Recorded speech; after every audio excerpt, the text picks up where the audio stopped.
Vi mordete il pollice per noi, signore?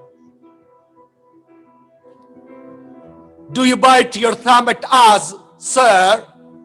Delicato. Buon pellegrino, con più calma giudicate la vostra mano, che solo un'umile devozione ha mostrato.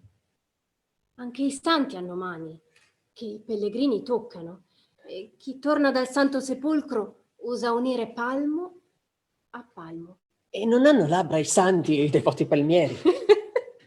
Ehi, pellegrino, labbra che devono usare in preghiera. E allora lascia che le labbra imitino la preghiera delle mani, se non vuoi vedere la mia fede tramutarsi in disperazione.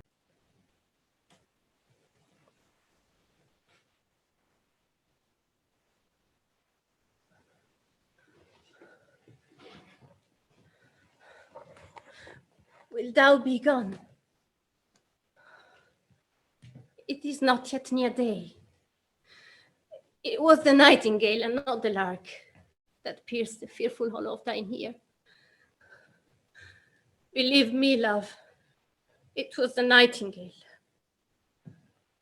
No, era l'allodola, l'araldo del mattino. Non lo, signore. Devo andarmene e seguitare a vivere, o restare e morire. Yon light is not daylight. I know it, I. Therefore stay yet. You need not to be gone.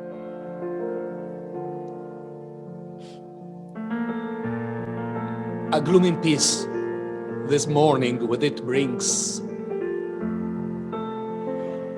The sun for sorrow will not show his head.